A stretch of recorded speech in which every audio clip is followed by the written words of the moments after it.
वही भाई जो कभी यूसुफ को कुएं में छोड़ आए थे, आज उसी यूसुफ के सामने अपने सबसे छोटे भाई को लेकर पहुंचने वाले थे, लेकिन उन्हें अभी तक मालूम नहीं था कि मिस्र का ये ताकतवर हाकिम कौन है। और इससे भी हैरान कुन बात ये थी, हजरत यूसुफ अपने भाई को पहचान चुके थे, मगर भाई अभी तक अपने सामने खड़े यूसुफ को पहचान नहीं सके थे। अब सवाल ये था, क्या हजरत याकूब अपने सबसे छोटे बेटे को इन्हीं भाइयों के साथ मिस्र जाने देंगे? और अगर वो मिस्र पहुंच गया तो हजरत यूसुफ उसे अपने पास रोकेंगे कैसे? ये वो मरहला है जहां हजरत यूसुफ का वाकया एक ऐसे मोड़ में दाखिल होने वाला है जिसका अंजाम किसी ने सोचा भी नहीं होगा। अल्लाह ताला ने कुरान करीम में फरमाया कि हजरत यूसुफ के भाई आए और उनके पास दाखिल हुए तो यूसुफ ने उन्हें पहचान लिया, लेकिन वो यूसुफ को पहचान ना सके। लेकिन ये मुलाकात सिर्फ पहचान तक महदूद नहीं थी, असल कहानी तो अब शुरू होने वाली थी। जब हजरत यूसुफ के भाई मिस्र से वापस किनान पहुंचे तो अपने वालिद हजरत याकूब के पास गए। उनके पास गल्ला था, लेकिन साथ ही एक बहुत बड़ी खबर भी थी। उन्होंने अपने वालिद से कहा कि हमारे वालिद, हमें गल्ला देने से रोक दिया गया, इसलिए हमारे भाई को हमारे साथ भेज दीजिए ताकि हमें गल्ला मिल सके और हम यकीनन इसकी हिफाजत करेंगे। इस जुमले पर गौर कीजिए कि हम उसकी हिफाजत करेंगे। यही वो बात है जो बरसों पहले भी कह चुके थे। उस वक़्त उन्होंने हजरत यूसुफ के बारे में कहा था कि हम इनकी हिफाजत करेंगे, यानी यूसुफ की हिफाजत करेंगे।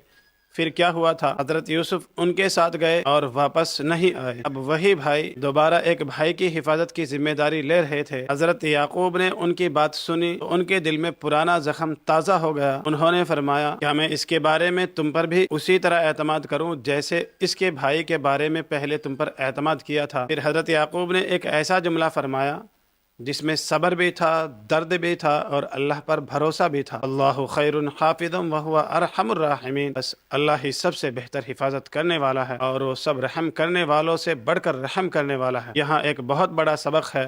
हजरत याकूब जानते थे कि इंसान की हिफाजत महदूद है। इंसान वादा कर सकता है, इंसान कोशिश कर सकता है, इंसान हिफाजत के असबाब इख्तियार कर सकता है, लेकिन हकीकी हिफाजत सिर्फ अल्लाह ही के हाथ में है। और अब वो वक्त करीब आ रहा था जब हजरत याकूब को एक मुश्किल फैसला करना था। क्या वो अपने सबसे छोटे बेटे को इन भाइयों के साथ भेज देंगे? वही भाई जिन्होंने कभी यूसुफ को वापस नहीं लाया था, जो यूसुफ को ले गए थे लेकिन वापस नहीं लाए थे, मगर कहत की शिद्दत थी, घर में गल्ले की जरूरत थी और मिस्र के हाकिम की शर्त भी वाज़ेह थी। आखिरकार हजरत याकूब ने अपने बेटे को उनके साथ जाने की इजाज़त दे दी, लेकिन जाते वक्त हजरत याकूब ने अपने बेटे को, अपने तमाम बेटों को एक खास नसीहत की। उन्होंने फरमाया, ए मेरे बेटो, एक दरवाजे से दाखिल ना होना बल्कि मुख्तलिफ दरवाजों से, अलग अलग दरवाजों से दाखिल होना। हजरत याकूब ने एहतियात की तालीम दी, लेकिन इसके बाद फौरन एक ऐसी बात फरमाई जो हर मुसलमान के लिए बहुत बड़ा सबक है कि मैं अल्लाह की तरफ से आने वाली किसी चीज को तुमसे टाल नहीं सकता। यानी एहतियात करो, असबाब इख्तियार करो, लेकिन दिल का भरोसा सिर्फ अल्लाह पर रखो। इसीलिए हजरत याकूब ने फरमाया,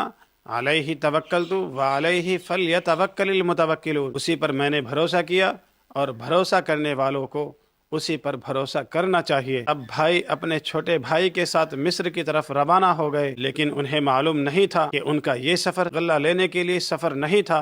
ये सफर उनकी पूरी जिंदगी बदलने वाला था। वो रास्ते में आगे बढ़ रहे थे और दूसरी तरफ मिस्र में हजरत यूसुफ जानते थे उनका हकीकी भाई अब उनके सामने आने वाला है। सोचिए कितने साल गुजर गए थे। एक भाई समझ रहा था कि यूसुफ दुनिया में नहीं है और दूसरा भाई अपने सामने मौजूद अपने भाई को देखने वाला था, लेकिन अभी तक किसी को असल हकीकत मालूम नहीं थी। आखिर वो मिस्र पहुंच गए और हजरत यूसुफ के सामने अपने छोटे भाई के साथ हाजिर हुए। हजरत यूसुफ ने अपने हकीकी भाई को अपने करीब जगह दी। फिर एक मौके पर हजरत यूसुफ ने अपने भाई को अपनी हकीकत बता दी। फरमाया, इन्नी अना अखूका फला तब्तइस बिमा कानू यामलून। बेशक मैं ही तुम्हारा भाई हूँ, बस जो कुछ ये लोग करते रहे हैं उस पर गम ना करो। जरा इस लम्हे को महसूस कीजिए। हजरत यूसुफ के बारे में घर वाले बरसों से जुदाई का गम उठा रहे थे। वो यूसुफ जिंदा थे और अब उनका अपना भाई उनके सामने था, लेकिन हजरत यूसुफ अपने भाई को अपने साथ रखने के लिए एक हिकमत अमली इख्तियार करने वाले थे, क्योंकि ये एक मसला था। अगर हजरत यूसुफ सिर्फ ये कहते कि ये मेरा भाई है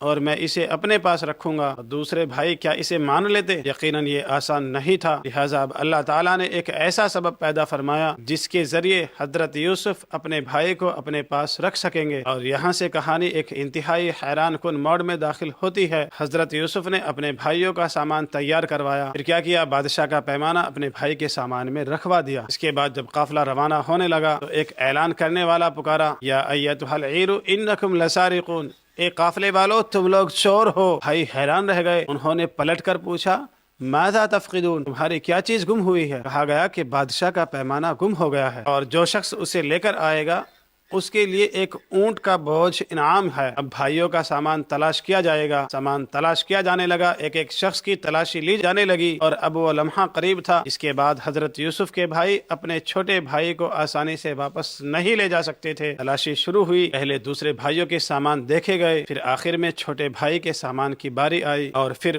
وہی چیز برآمد ہوئی، یعنی بادشاہ کا پیمانہ۔ بھائی حیران رہ گئے۔ اب ان کے سامنے ایک بہت بڑا مسئلہ تھا۔ وہ اپنے والد حضرت یعقوب سے وعدہ کر کے آئے تھے کہ وہ اپنے بھائی کی حفاظت کریں گے، اور اب ان کا بھائی مصر میں رکنے والا تھا، لیکن کیا وہ اسے چھوڑ کر واپس چلے جائیں گے؟ انہوں نے کوشش کی، انہوں نے کہا کہ اس کے بدلے میں ہم میں سے کسی ایک کو رکھ لیں، کسی ایک کو رکھ لیجئے، لیکن فیصلہ آسان نہیں تھا۔ یہی وہ مقام ہے جہاں بھائیوں کی زندگی میں پہلی بار ایک ایسا احساس پیدا ہونے والا تھا جو برسوں پہلے یوسف کے واقعے کے وقت ان کے دل میں نہیں تھا۔ اب وہ اپنے چھوٹے بھائی کو بچانے کی کوشش کر رہے تھے، لیکن کیا وہ کامیاب ہوں گے؟ اور اگر وہ اپنے بھائی کے بغیر واپس کنعان گئے تو حضرت یعقوب کے سامنے کیا جواب دیں گے؟ کیا وہ کہیں گے ہم نے پوری کوشش کی تھی، یا پھر حضرت یعقوب دوبارہ وہی غم برداشت کریں گے جس نے برسوں پہلے ان کی آنکھوں کی روشنی چھین لی تھی؟